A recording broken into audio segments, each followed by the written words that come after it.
નમસ્કાર બેટા, ઘણા ટાઈમ પછી એટલે કે દિવાળી પછી પ્રથમ વખત આપણે 11મા ધોરણમાં મળી રહ્યા છે. એટલે પહેલાં તો દરેક બાળકોને નવા વર્ષની શુભકામનાઓ અને સૌને હેપી ન્યૂ યર. હવે સંતુલનમાં આપણે આગળ જઈએ તો સૌ પ્રથમ પહેલાં એક મસ્ત દાખલો લઈએ. મસ્ત દાખલો છે.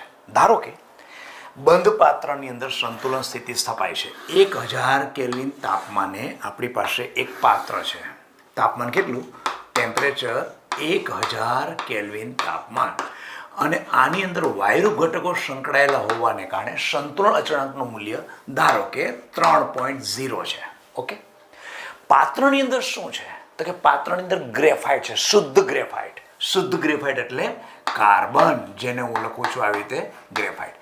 એની અંદર CO2નો પાઇપ દાખલ કરો. CO2નો પાઇપ દાખલ કરીને પ્રેશરથી ખોલું. 0.48 પ્રેશર થાય બહાર, એટલો મેં CO2 અંદર દાખલ કરું. એટલે CO2 હું લખું છું. ચાલો, CO2 ગેસિયસ.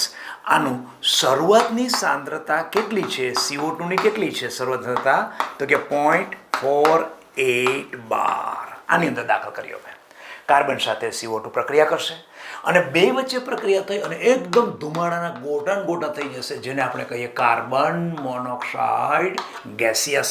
અને એના 2 મોલ થશે, કારણ કે કાર્બન 2 છે અને 2 આ ઓક્સિજન 2 છે. ઓકે, આમ પાત્રની અંદર શું થયું તો કે આ વાયુરૂપ અવસ્થામાં છે, આ વાયુરૂપ અવસ્થામાં છે અને આ શુદ્ધ ગ્રેફાઇટ. અને ધ્યાન રાખો, આપણને કેપી આપેલો છે અને જ્યારે પણ શુદ્ધ અવસ્થામાં ઘન પદાર્થ અથવા તો પ્રવાહી હોય ત્યારે એની સાંદ્રતા અચળ ગણવામાં આવે છે. એટલે આના માટે કેપીનું મૂલ્ય કેવું થશે? કેપી ઇઝ ઇક્વલ ટુ નિપજની સાંદ્રતા એટલે કે આંશિક દબાણ. કોણ? તો કે કાર્બન મોનોક્સાઇડ.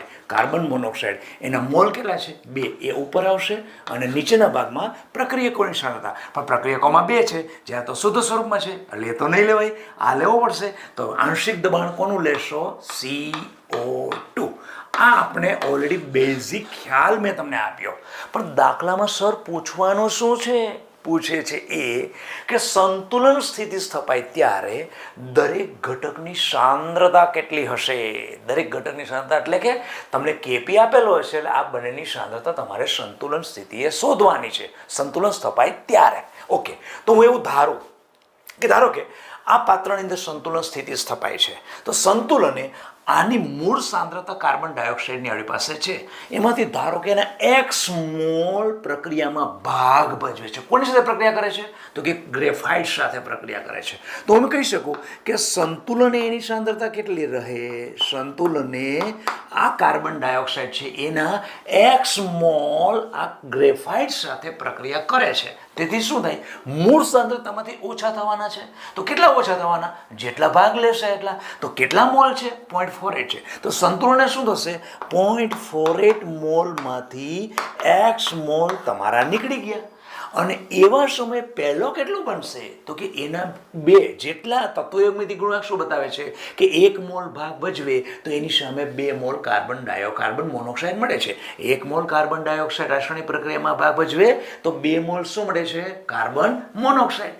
તો અહીંયા આપણે કેટલા મોલ આના ભાગ ભજવ્યા? તો કે x મોલ. તો આ કેટલો મળશે? 2x મળશે. 2x. ઓકે, આ સંતુલને મેં પ્રિડિક્શન કર્યું કે ભાઈ આના મોલ જે ટોટલ છે એમાંથી x મોલ પ્રક્રિયામાં વપરાય તો તત્વયુગ્મિતિ ગુણાંક એ દર્શાવે છે કે આના જેટલા મોલ વપરાય એના કરતાં બમણા બને છે. તો મેં આના કેટલા મોલ વાપર્યા? 0.48 માંથી x વાપર્યા છે, તો x વપરાઈ જાય છે તો પહેલાં બમણા બનશે, એટલે કારણ કે 2 બતાવે છે અહીંયા, તે 2x બનશે. ઓકે, હવે સીધી જ વસ્તુ છે કે આની અંદર કિંમત મૂકીએ, કારણ કે આપણને કેપી આપેલો છે અને કેપીનું મૂલ્ય કેટલું મૂકીએ? 3 મૂકીએ. ઇઝ ઇક્વલ ટુ ઉપર કોણ છે? CO ની સાંદ્રતા. CO કેટલા છે? 2x. 2x ઉપર એનો સ્ક્વેર, નીચે CO2 સાંદ્રતા કેટલી છે? 0.48. 0.48 માઇનસ x, કારણ કે આ સંતુલન સાંદ્રતા લેવાની છે ને, સંતુલન અચળાંક છે એટલે સંતુલન સાંદ્રતા લેવાની છે. તો 0.48 માઇનસ x એટલે 0.48 માઇનસ x. હવે કાઉન્સ છોડી દઈએ તો 3.48 minus x is equal two 2x square. તો થયું કેટલું? 48 144 minus 3x is equal two 4 આ ટ્વાઇસ એક્સ સ્ક્વેર એટલે આમ થશે ને 4x સ્ક્વેર. અચ્છા તો હવે કરીએ 4x square minus plus 3x minus 1.44 is equal two 0. હવે જુઓ બેટા આ શું આવી ગયો આપણો એ આવ્યો, આ આવ્યો બી અને આ કોણ બનશે સી બનશે. કેમ આવી વસ્તુ કરી તો કે આ સમીકરણ તમને યાદ છે ખરું 10મા ધોરણની અંદર ખાસ યાદ કરો. સમીકરણ કયું હતું? x is equal to minus B plus or minus under root B square minus 4ac નીચે ટ્વાઇસ એ. તો બી છે, બી છે, એ છે, સી છે, એ છે, આ બધાની કિંમત તમે મૂકો એટલે તમને મળશે કોણ? એ મળશે, એક્સ મળશે. હવે એક્સની કિંમત તમને કીધું સંતુલનની સાંદ્રતા શોધો તો એક્સની કિંમત અહીંયા મૂકી દો અને એ જ એક્સની કિંમત અહીંયા મૂકી દો તો તમને એક્સની આ મૂકવાથી આ જે મળશે એ કઈ સાંદ્રતા મળશે? સંતુલન સ્થિતિએ CO2ની સાંદ્રતા કેટલી હશે એ મળશે અને આ કિંમત અહીંયા એક્સની મૂકવાથી સંતુલન સ્થિતિએ એ સમયે પાત્રમાં કાર્બન મોનોક્સાઇડ કેટલો બન્યો છે એની સાંદ્રતા મળી જશે. ખ્યાલ આવી ગયો? એટલે એક દાખલો એક સારો હતો, એક કોયડા સ્વરૂપે એનસીઆરટી બુકની અંદર જે દાખલો છે એ મેં દાખલો તમને કરાવ્યો. હવે આના પછી આગળ જોઈએ. ચાલો હવે સંતુલન અચળાંકના અનુપ્રયોગો. અનુપ્રયોગો એટલે કે ઉપયોગો. સંતુલન અચળાંકના અનુપ્રયોગો એટલે ઉપયોગો એટલે એ શું સર? હવે એમાં કાંઈ નથી બેટા. જો બહુ મસ્ત ટોપિક છે, એકદમ સરસ ટોપિક છે. સંતુલન અચળાંકના અનુપ્રયોગો એટલે કે ઉપયોગો. જેમ કે તમને ધારો કે મેં આપી દીધો કે બેટા આ આપેલ પાત્ર બંધ છે, સંતુલન સ્થિતિ સ્થપાયેલી છે, આનો સંતુલન અચળાંક 2 છે કે 3 છે. ચાલો તમે શું ધાડ માર દેવાના ભાઈ? સંતુલન અચળાંકથી તમને શું માહિતી મળશે? સંતુલન અચળાંકનો અનુપ્રયોગ એટલે એની ઉપયોગિતા, એને તમે શું માહિતી મળે છે? તો પહેલી તો વસ્તુ તમે શું કહેશો? સર તમે સંતુલન અચળાંક આપ્યો ને એનો મતલબ અંદર પાત્રમાં પ્રક્રિયકોના નિપજોની સાંદ્રતા અચળ હોય તો જ તમે એને શોધી શક્યા હોય. કારણ કે સંતુલન સ્થિતિ સ્થપાય એનો મતલબ કે પ્રક્રિયક અને નિપજ સાંદ્રતા કેવી રીતે હશે? અચળ. તો જ તમે નિપજની સાંદ્રતા છેદમાં પ્રક્રિયા સાંદ્રતા મૂકો તો તમને સંતુલન અચળાંક મળે. એટલે પહેલું તો સંતુલન અચળાંકના અનુપ્રયોગમાં આપણને શેની માહિતી મળે છે કે જ્યારે પણ સંતુલન અચળાંક મળે તો પહેલી તો આવશ્યકતા એ હોવી જોઈએ કે પાત્રની અંદર પ્રક્રિયકો અને નિપજોની સાંદ્રતા કેવી હોય? અચળ હોય. ક્લિયર? પહેલી વસ્તુ આ એની માહિતી મળી. બીજું ધારો કે આવી રીતે હું પ્રક્રિયા એ અને બી એમાંથી સી અને ડી બને છે. આ પ્રક્રિયકો છે, આ નિપજો છે, બરાબર? સંતુલન અચળાંક આપણે મેળવીએ છીએ. ક્લિયર? ઓકે. હવે જો પ્રક્રિયકોની સાંદ્રતા અને નિપજોની સાંદ્રતા ધારો કે હું આના 5 મોલ લઉં, આના 5 મોલ લઉં, આના 2 મોલ બને છે, આનો 1 મોલ બને છે. ઓકે. તો સંતુલન અચળાંક મારું શું થશે? K ઇઝ ઇક્વલ ટુ શું થશે? 2 × 1 નિપજની સાંદ્રતા છેદમાં પ્રક્રિયકની સાંદ્રતા. આવું થાય. ઓકે, કંઈક જવાબ મને મળશે. આ સંતુલન અચળાંકનું મૂલ્ય મને મળી ગયું. હવે હું કરું શું કે આ જે સાંદ્રતા છે ને શરૂઆતની મેં લીધેલી હતી ને એને અડધી કરી નાખું. અડધી કરી નાખું એટલે શું કરું? 2.5 કરું. 2.5 કરું તો પેલી પણ શું થઈ જશે? એ અડધી જ બનવાની છે. સીધી વાત છે. તો આ શું થઈ જાય? 1 બને ને આ શું બને? 0.5. તો કેસીનું મૂલ્ય શું થાય? તો 1 × 0.5 ડિવાઇડેડ બાય 2.5 × 2.5. અહીંયા મને પાછો કેસી મળશે. પણ બેટા વિચાર કરો કે અહીંયા જે મૂલ્ય મળતું હતું એ જ મૂલ્ય મને અહીંયા મળશે. અચ્છા, હા સર આ તો નવી વસ્તુ છે. નવી છે ને?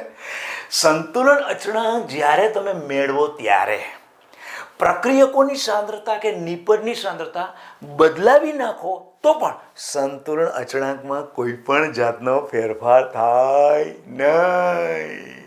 એટલે સંતુલન અચળાંક એ પ્રક્રિયકો કે નિપજોની શરૂઆતની સાંદ્રતાથી સ્વતંત્ર છે. કોઈ જાતનો ફેરફાર થાય નહીં.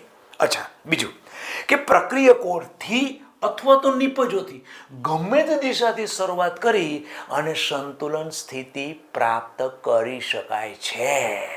અચ્છા, તો ફરીથી પાછું કહું, શું આપણે જાણ્યું? પહેલું તો એ જો સર સંતુલન અચળાંકની વાત કરો ને એટલે સંતુલન સ્થિતિએ પ્રક્રિયકો અને નિપજોની સાંદ્રતા અચળ હોય. સીધી જ વાત છે. અચળ હોય એટલે આની સાંદ્રતા જે અચળ હતી એના છેદમાં આ મૂકી તો જ તમને સંતુલન સ્થિતિ સ્થપાય પછીનો અચળાંક. સંતુલન સ્થિતિ સ્થપાય એનો મતલબ શું? આ બંને સાંદ્રતા કેવી થઈ જાય? અચળ થઈ જાય. પ્રક્રિયા બંને ચાલુ હોય પણ સંતુલન બંનેની સાંદ્રતા કેવી હોય? અચળ. પહેલી આવશ્યકતા તો એ. બીજું, સંતુલન સ્થિતિ સ્થપાય ત્યારે સંતુલન અચળાંકનું મૂલ્ય પ્રક્રિયકોની શરૂઆતની તમે જે લીધી છે એના કરતાં ઓછી કરી નાખો કે વધી કરી નાખો પણ છતાં સંતુલન અચળાંકના મૂલ્યમાં કોઈ પણ જાતનો ફેરફાર થતો નથી. ઓકે, હા, એક વસ્તુ છે, સંતુલન અચળાંક એ તાપમાન ઉપર આધારિત છે. તાપમાન બદલે તો સંતુલન અચળાંક બદલી જાય. ક્લિયર? ત્રીજી વસ્તુ આ. ચોથી વસ્તુ, પુરોગામી પ્રક્રિયાનો, અત્યારે મેં લીધો કયો કીધો? આમ કર્યાનો કે આ નિપજ થઈને આ પ્રક્રિયકો થઈ, બરોબર છે? તો નિપજની સાંદ્રતા છેદમાં પ્રક્રિયા સાંદ્રતા કઈ રહી કે નહીં? એનો મતલબ કે આ સંતુલન અચળાંક જે મને મળ્યો કેવો કહેવાય? પુરોગામી પ્રક્રિયાનો કહેવાય. તો પ્રતિગામી પ્રક્રિયા નીકળે ને એવા સમયે આ પ્રક્રિયકો બને અને આ નિપજનો બને. પરંતુ પુરોગામી પ્રક્રિયા માટે સંતુલન અચળાંક અને પ્રતિગામી પ્રક્રિયા સંતુલન અચળાંક મૂલ્ય એના જેટલો જ પણ એકબીજાથી વ્યસ્ત પ્રમાણમાં હોય. એટલે કે જો આને તમે કે કહો, બરાબર છે? હવે તમે કદાચ કે ડેસ્ક લો, કે ડેસ્ક એટલે કે સી લઈ તો કે ડેસ્ક સી લઈ ઇઝ ઇક્વલ ટુ શું થશે? અહીંયા એ અને બી એટલે કે આ બંનેના છેદમાં પેલું આવશે એટલે સી અને ડી.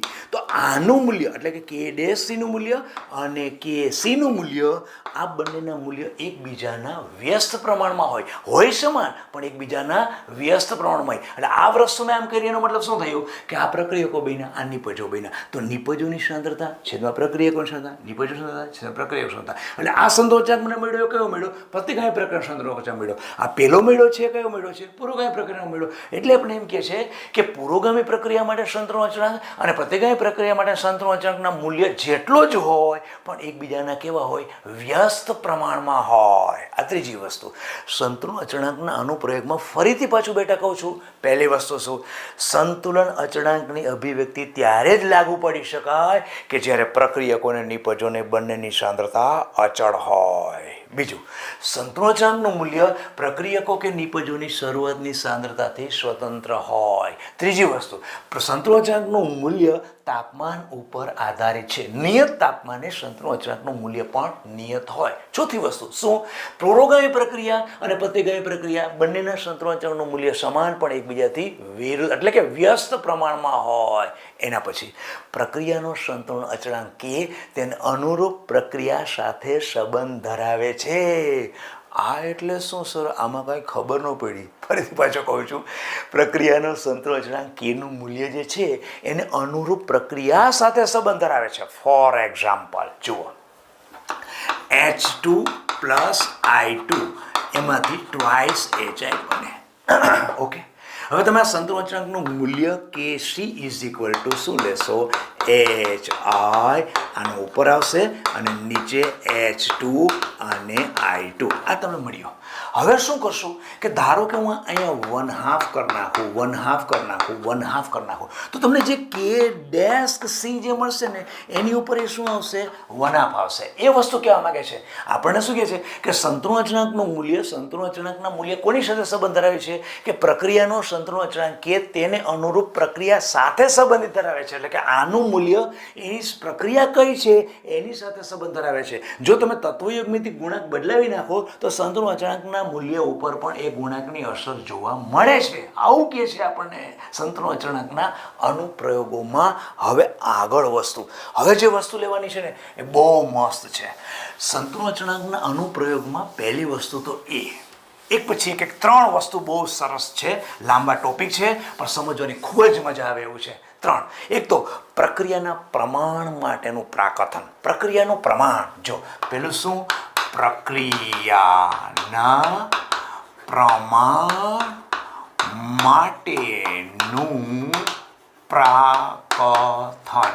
પહેલી જ વસ્તુ આ કરીએ. ચાલો, પ્રક્રિયાના પ્રમાણ માટેનું પ્રાકથન એટલે પ્રક્રિયાનું પ્રમાણ કેવું છે? 3 પ્રકારની પ્રક્રિયા હોય.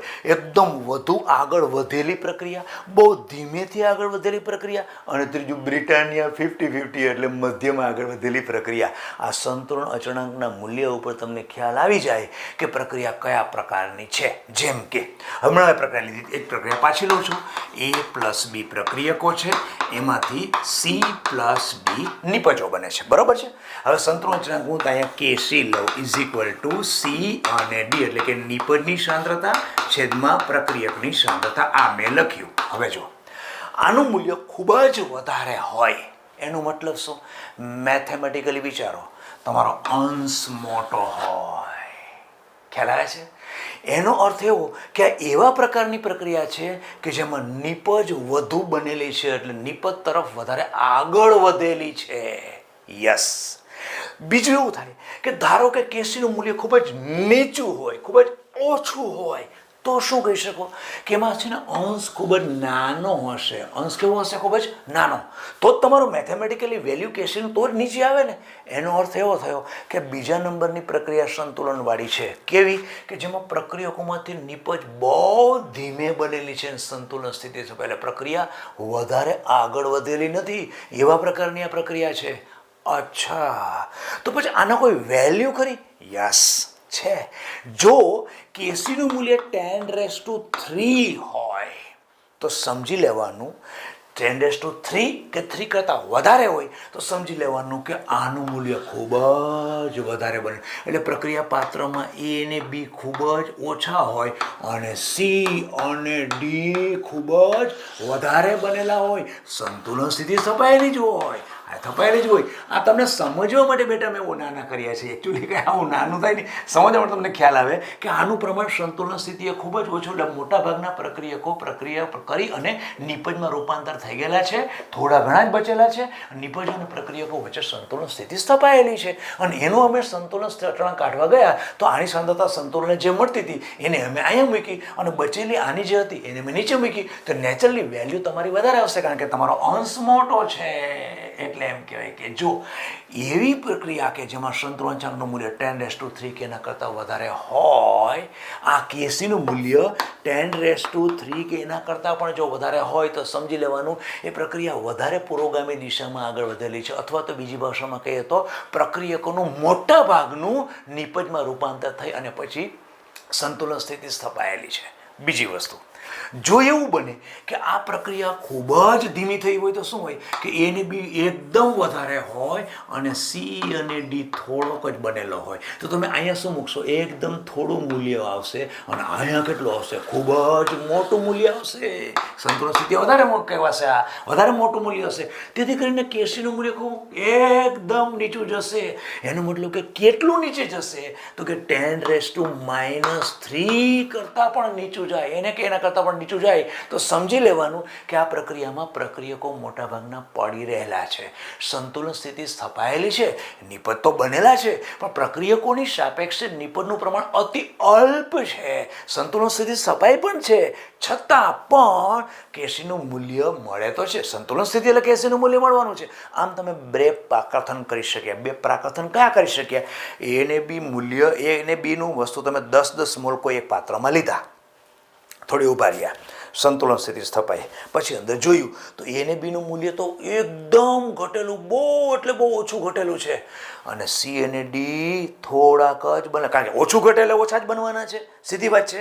તો એનો મતલબ કે સંતુલન સ્થિતિ થપાયેલી છે પણ પુરોગામી પ્રક્રિયા બહુ વધારે આગળ વધી નથી, એવું કહી શકાય. એવું પણ થાય કે એને બી તમને મળે જ નહીં, થોડાક જ મળે, મળવા તો ખરા, સંતુલન સ્થિતિ એટલે મળવા તો ખરા, થોડાક જ મળ્યા અને સી ને ડી ખૂબ જ બની ગયા. તો એનો મતલબ કે તો નિપજ બહુ વધારે છે, નિપજ વધારે તો અંશ બહુ મોટો આવશે અને નીચે છેદમાં પ્રક્રિયકોનું પ્રમાણ ઓછું આવશે તો સંતુલન અચળાંકનું મૂલ્ય ખૂબ જ વધારે જોવા મળશે. આમ સંતુલન અચળાંકના મૂલ્ય ઉપરથી ટોપિકને ન્યાય મળે છે. જો પ્રક્રિયાના પ્રમાણ માટેનું પ્રાકથન, પ્રક્રિયાનું કયા પ્રકારનું પ્રમાણ છે, આ પ્રક્રિયકોમાંથી નિપજ વધુ પ્રમાણમાં બને છે એવા પ્રકારનું સંતુલન છે કે પ્રક્રિયકોમાંથી નીચે બહુ ઓછું બને છે નિપજ એવા પ્રકારનું પ્રમાણ, કયા પ્રકારના પ્રમાણવાળી પ્રક્રિયા છે એના માટે સંતુલન અચળાંકના મૂલ્ય ઉપરથી તમને ખ્યાલ આવી જાય.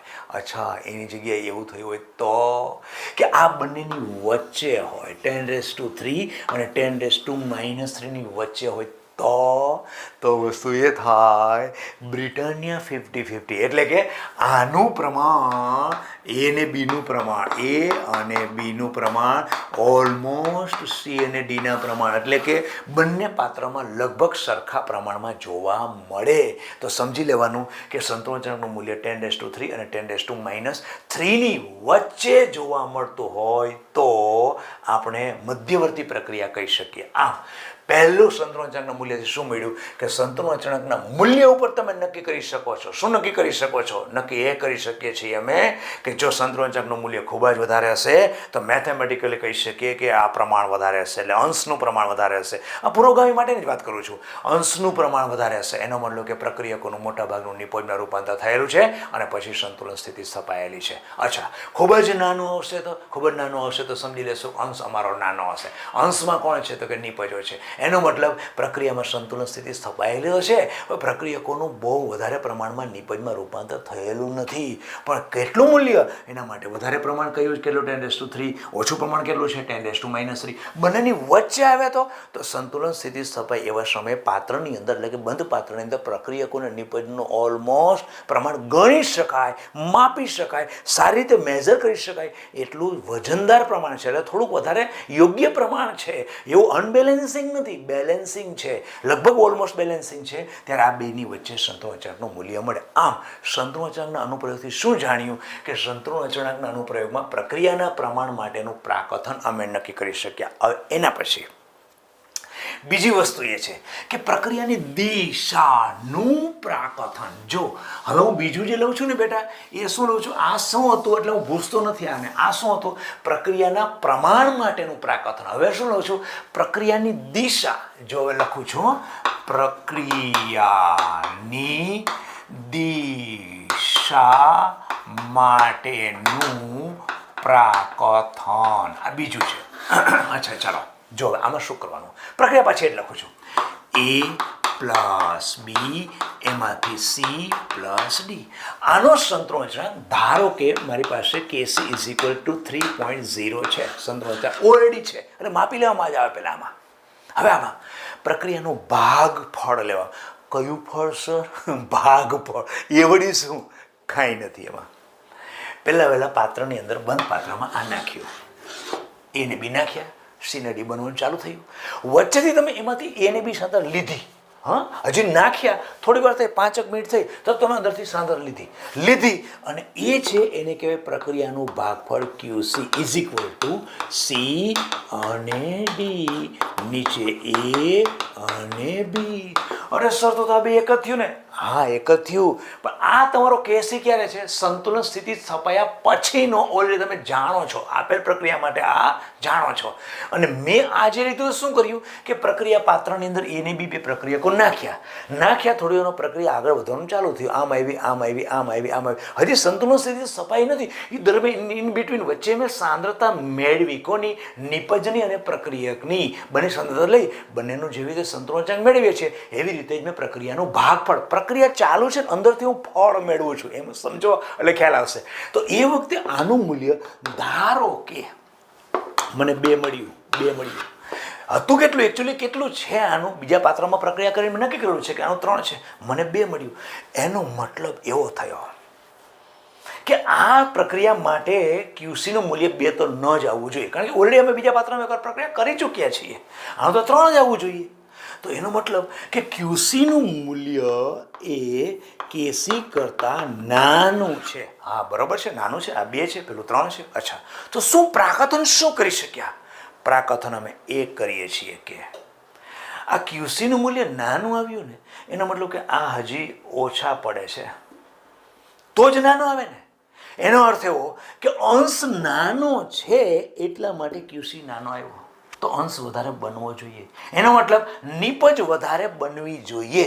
હવે નિપજ વધારે બનવી જોઈએ એનો મતલબ કે પુરોગામી દિશામાં પ્રક્રિયા હાલમાં આગળ વધી રહી છે. શું આવી ગયું? પ્રક્રિયાની દિશાનું પ્રાકથન આવી ગયું કે નહીં? પહેલું શું હતું? પ્રક્રિયાના પ્રમાણ માટેનું. એટલે કેસીનું મૂલ્ય જો વધારે હશે તો તમારે નિપજ વધારે બનેલી હશે, કારણ કે અંશમાં નિપજ છે. જો કેસીનું મૂલ્ય ઓછું હશે તો તમારી નિપજ ઓછી બની હશે. એટલે એના માટે વેલ્યુ પણ નક્કી કરી. હમણાં જસ્ટ ટોપિક પૂરું કર્યું ને, શું વેલ્યુ નક્કી કરી? 10⁻³ કે એના કરતાં વધારે, 10⁻³ કે એના કરતાં ઓછું. બંનેની વચ્ચે હોય તો બ્રિટાનિયા 50-50 ઓલમોસ્ટ બંને પ્રમાણે જોવા મળશે. હવે શું કરીએ છીએ કે એ જ પ્રક્રિયાનું કેસીનું મૂલ્ય ધારો કે મેં લઈ લીધું, બરાબર છે. પછી પ્રક્રિયા બીજા પાત્રમાં એ જ પાછા પ્રક્રિયકો નાખું છું, સંતુલન શરીર થપાય છે. થોડી વાર પછી મારે હરી કરવાની ઈચ્છા થઈ, મેં લીધી આમ સાંદ્રતા પ્રક્રિયકો લીધી, નિપજ લીધી, માપ્યું, નિપજો સાથે ઉપર મૂકી, પ્રક્રિયા નીચે મૂકી, ગણતરી કરી, 2 આવ્યું. એટલે 2 કેવી રીતે આવ્યું? એવું તો ક્રિકેટમાં 3 આવવું જોઈએ. એનો મતલબ પુરોગામી પ્રક્રિયા ચાલુ છે, હજી નિપજ બનવાનું ચાલુ છે. એનો મતલબ હાલમાં મેં જ્યારે પણ અંદર સાંદ્રતા લીધી ને ત્યારે સમજી લેવાનું પ્રક્રિયાની દિશા પુરોગામી દિશા તરફ ચાલુ છે. હા, સંતુલન અચળાંકનું મૂલ્ય મારી પાસે હતું ને એટલે મને ખબર પડી. તો આ ટોપિક શેમાં આવે? સંતુલન અચળાંકના અનુપ્રયોગો. એટલે કે સંતુલન અચળાંકનું મૂલ્ય હોય તો પ્રક્રિયાની દિશાનું પણ તમે પ્રાકથન કરી શકો. અચ્છા, હવે એવું થયું તો કે કદાચ ક્યુસીનું મૂલ્ય 3.1 આવી ગયું, કારણ પ્રક્રિયા આમ થતી હોય, થોડી વાર આમ વધારે આગળ જઈને પછી પાછી આવે અને પાછી આગળ જાય, પાછી આવે, પાછી આગળ જાય, પછી ધીમે ધીમે સંતુલન સ્થિતિ સ્થપાય. ઓકે, હવે તમને 3.1 આવી ગયું, એનો મતલબ કે ક્યુસીનું મૂલ્ય તો વધી ગયું. વધી ગયું? હા, આવું જોઈએ તો 3 જ. અચ્છા, પ્રક્રિયા પ્રતિગામી દિશામાં આગળ વધશે. કેમ? ક્યુસીનું મૂલ્ય વધી, એમ કે આ અંશ તો વધી ગયો. અંશમાં કોણ છે? નિપજો છે. અચ્છા, તે પ્રક્રિયા પ્રતિગામી દિશામાં આગળ છે. એનો મતલબ એવો કે ક્યુસી ઇઝ ગ્રેટર ધેન કેસી હોય તો સમજી લેવાનું હવે અત્યારે તમે જ્યારે લીધું ને ત્યારે પ્રક્રિયા પ્રતિગામી દિશામાં આગળ વધી રહી છે. આમ કેસીના મૂલ્ય તમારી પાસે ફિક્સ હતા, ક્યુસી વચ્ચે વચ્ચે મેળવા રાખો છો, જે ક્યુસીને પ્રક્રિયાનું ભાગફળ કહેવાય. એના ઉપર તમને શું ખબર પડી ગઈ? પ્રક્રિયાની દિશાનું પ્રાકથન કર્યું કે હાલના સંજોગોમાં પ્રક્રિયા કઈ દિશા તરફ આગળ વધી રહી છે. એ કેસીનું મૂલ્ય તમારી પાસે એક્ઝેક્ટ ફિક્સ હતું અને ક્યુસી મેળવો છો એની ઉપરથી નક્કી કરી શકો છો. પણ કેસી તો જોઈએ કે નહીં, એટલા માટે આપણે કેમાં ટોપિક લીધેલું છે? સંતુલન અચળાંકના અનુપ્રયોગો. સંતુલન અચળાંકના મૂલ્ય આપણી પાસે પડેલા હોય, આપણે જાણતા હોઈએ તો એના વિશેથી શું માહિતી મળે? એમાં એક વસ્તુ મેં આ તમને કીધી, પ્રક્રિયાના પ્રમાણનું પ્રાકથન, કેસીનું રિયલ મૂલ્ય કેટલું ઊંચું છે, કેટલું નીચું છે, કે બે વચ્ચે છે એ. પછી કેસીનું મૂલ્ય તમે જાણો છો, પણ વચ્ચેથી તમે પ્રક્રિયા ચાલુ સંતુલન સ્થિતિ સ્થપાઈ આપેલા વચ્ચેથી લઈ લો છો અને એની ઉપરથી પ્રક્રિયાના સંતુલન અચળાંક સાથે કમ્પેરિઝન કરો તો તમને ખબર પડે કે પ્રક્રિયાની દિશા કઈ તરફની છે. અને જો ક્યુસી ઇઝ ઇક્વલ ટુ કેસી, ધારો કે તમારો જે કેસી કેટલો છે? 3, અને ક્યુસી પણ 3 આવ્યો. તમે શું? એટલે આ તો સંતુલન સ્થિતિ સ્થપાઈ ગઈ છે. હવે આમાં કઈ દિશા? એક બધી બે સરખું સંતુલન સ્થિતિ સ્થપાઈ ગયેલી છે. પ્રક્રિયાની દિશા વિશેની પણ માહિતી મળી શકે છે. અને ત્રીજું, સાંદ્રતા. ત્રીજું ગણવાનું આપણે પ્રક્રિયાની સંતુલન સ્થિતિએ સાંદ્રતા ગણવી. જેમ કે એના માટે એક દાખલા, ત્રીજી વસ્તુ લઉં છું, સાંદ્રતા. સંતુલને સાંદ્રતા ગણી શકાય. કેની મદદથી? આ બધું શું છે બેટા? શું છે આ? શું છે? સંતુલન અચળાંકના મૂલ્યની મદદથી પ્રક્રિયાના પ્રમાણ માટેનું પ્રાકથન કરી શકાય. સંતુલન અચળાંકના મૂલ્યની મદદથી પ્રક્રિયાની દિશા માટેનું પ્રાકથન કરી શકાય. અને સંતુલન અચળાંકના મૂલ્યથી સંતુલન સાંદ્રતાનું પ્રાકથન કરી શકાય. ધારો કે એક તમને હું દ્રષ્ટાંત આપું ને, એની ઉપરથી એક્ઝેક્ટ ખ્યાલ આવી જશે. ધારો કે મારી પાસે 1 લીટરના પાત્રની અંદર PCl5 ફોસ્ફરસ પેન્ટાક્લોરાઇડના 3 મોલ છે અને 380 કેલ્વિન તાપમાને એ પ્રક્રિયા આગળ વધી અને સંતુલન સ્થિતિ સ્થપાય છે. જેમ કે PCl5. ઓકે, PCl5 અને પાત્ર છે 1 લીટરનું પાત્ર છે, સંતુલન સ્થિતિ સ્થપાય છે આવી રીતે. અને એમાં શું બનશે? PCl3 પ્લસ Cl2, 3 ને 2 5 થઈ ગયું. સંતુલન સ્થિતિ સ્થપાય છે. કેટલા? 3 મોલ છે. આના કેટલા છે? શરૂઆતના 3 મોલ છે. તાપમાન, આ પાત્ર કેટલું? પાત્રનું કદ છે 1 લીટરનું પાત્ર. આ 1 લીટરના પાત્રમાં PCl5 ના 3 મોલ છે. સંતુલન સ્થિતિ સ્થપાઈ ગઈ છે અને એવા સમયે સંતુલન સ્થિતિ સ્થપાય ત્યારે એની અંદર સંતુલન અચળાંકનું મૂલ્ય k ઇઝ ઇક્વલ ટુ 1.80 છે. ઓકે, તો આ તમને મેં આપ્યું તો તમે શું ધાડ મારી દીધી ભાઈ? તમે એ ધાડ મારી કે સંતુલને આ બધાની સાંદ્રતા કેટલી છે ને એ આના ઉપરથી નક્કી કરી શકાય. હા, તમે બેટા જાણો છો, આ દાખલો આપણે કરી ચૂક્યા છીએ. કઈ રીતે કરી શકાય સર? સંતુલન અચળાંકના મૂલ્ય ઉપરથી સંતુલનની સાંદ્રતા ગણી શકાય? કાંઈ નથી, હમણાં કર્યું તો એ રીતે સેમ. જો ધારો કે શરૂઆતની સાંદ્રતા તો આપણને આપેલી છે, કેટલી? 3 મોલ આપેલી છે. સંતુલને સાંદ્રતા શોધવી છે સંતુલને, તો મારે કરવું શું પડે? ધારો કે આના x મોલનું વિઘટન થાય, કારણ કે આનું વિઘટન જ થાય છે, વિઘટન થાય એટલે એમાંથી 2 ઘટકો છૂટા પડે છે. તો આનું x મોલનું વિઘટન થાય તો x મોલ મૂળ કેટલા હતા? 3. એમાંથી x મોલ શું થાય છે? નીકળી જાય છે. તો સંતુલને કેટલા રહીએ? 3 - x. આવું થયું. તો આ કેટલા બનશે? જેટલા આ વિઘટન થાય એટલા જ આ બને, જેટલા વિઘટન થાય એટલા જ આ બને. તો આ પણ કેટલા બનશે? x બનશે અને આ પણ કેટલા બનશે? x બનશે. ક્લિયર? ઓકે. હવે સંતુલન અચળાંક તમારી પાસે છે k ઇઝ ઇક્વલ ટુ આ સાંદ્રતા કોની? PCl3. જો વાયુરૂપ અવસ્થામાં હશે તો આપણે p લેવું પડશે, બરાબર છે ને? વાયુરૂપ અવસ્થામાં નથી, કદાચ માની લઈએ તો આપણે બ્રેકેટ લખીએ છીએ અને કોણ? Cl2 અને નીચેના ભાગમાં PCl3. હવે જો હું આ જગ્યાએ કિંમત મૂકું છું તો કેનું મૂલ્ય કેટલું છે? કેનું મૂલ્ય મૂકું છું 1.8 ઇઝ ઇક્વલ ટુ PCl3 અને Cl2 નું કેટલું છે? PCl3 સંતુલને કેટલો? x, સંતુલને x અને Cl2 પણ કેટલો? x. એનો મતલબ કે x ઇન્ટુ x થયું અને નીચે PCl3 કેટલો છે? સંતુલને 3 માઇનસ x. આ થયું. હવે આ બંનેનો ગુણાકાર કરો, 18 ને 54, 5.4 minus 1.8x is equal two x square. પછી એને આ બાજુ લઈ લો અને પછી સાદુરૂપ આપો, તમને મળે કોણ? x મળશે. x તમે અહીંયા મૂકી દો, x મળ્યો તમે અહીંયા મૂકો, x તમે અહીંયા મૂકો એટલે આ સાંદ્રતા તમારી કોની થઈ? Cl2. આ સાંદ્રતા કોની થઈ? એ જે મળશે એ જ આ મળશે. આ કેટલી થઈ? PCl3. આ કોની થઈ? આમાંથી x ને બાદ કરી નાખશો એટલે કોણ મળશે? PCl5. આમ સંતુલન અચળાંક મેં તમને આપ્યો. 1 લિટરનું પાત્ર હતું. શરૂઆતની સાંદ્રતા ઘટકોની PCl5ની કેટલી? 3 મોલ હતી. સંતુલન સ્થિતિ સ્થપાઈ ગઈ, સંતુલન અચળાંક મેં આપી દીધો. એવા સમયે સંતુલન અચળાંકનું મૂલ્ય તમારી પાસે હતું, આ મૂલ્ય હતું, એની ઉપરથી તમે સંતુલનની સાંદ્રતા ગણી શક્યા. જો શું આવ્યું? સંતુલનની સાંદ્રતા ગણી શકાય. આમ સંતુલન અચળાંકના મૂલ્યની મદદથી આપણે શું કરી શક્યા? 3 વસ્તુ ફરીથી એકવાર રિપીટ કરી લો બેટા. સંતુલન અચળાંકના મૂલ્ય ઉપરથી પ્રક્રિયાનું પ્રાકથન કરી શકે કે 3 પ્રકારની પ્રક્રિયા છે. પ્રક્રિયકોનું વધુમાં વધુ નિપજમાં રૂપાંતર થાય, પ્રક્રિયકોનું પુરોગામીની જ વાત છે, પ્રક્રિયકોનું ઓછા પ્રમાણમાં નિપજ થાય, પ્રક્રિયકોનું નિપજનું પ્રમાણ લગભગ સમતોલ અવસ્થામાં છે એટલે બંને પ્રમાણ સરખું છે. એ કેને મદદથી નક્કી કરી શક્યા તમે? સંતુલન અચળાંકના મૂલ્ય ઉપરથી. 10⁻³ કેના કરતાં વધારે છે? 10⁻³ કે 10⁻³ કેના કરતાં ઓછું છે કે 10⁻³ કરતાં કેના કરતાં વધારે છે કે બેની વચ્ચે છે? એની ઉપર તમે પ્રક્રિયા જે પડેલી છે ને એના માટેનું પ્રમાણનું પ્રાકથન કરી શકો છો કે આ પ્રકારનું પ્રમાણ ધરાવતી પ્રક્રિયા છે. એના પછી સંતુલન અચળાંકનું મૂલ્ય તમારે આપેલ પ્રક્રિયામાં તમારી પાસે એ પ્રક્રિયા માટેનું તમારી પાસે પડેલું છે અને વચ્ચેથી કાઢો છો, વચ્ચેથી પ્રક્રિયાનું ભાગફળ કાઢો છો, એની બેની સરખામણી કરો અને તમે નક્કી કરી શકો પ્રક્રિયા આ દિશામાં આગળ વધી રહી છે.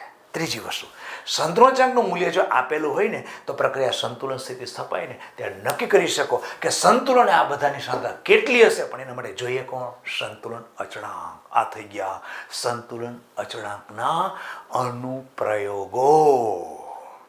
અને અહીંયા આપણે બેટા આ લેક્ચર સ્ટોપ કરીએ અને હવે કન્ટિન્યુ રેગ્યુલર દિવાળી પછી જેવી રીતે પહેલાં હતા એવી રીતે સેમ ટુ સેમ આ પાઠમાં આગળ જતા રહેશું, રેગ્યુલર આપણે મળતા રહેશું.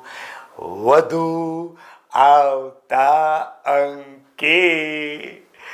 નમસ્કાર.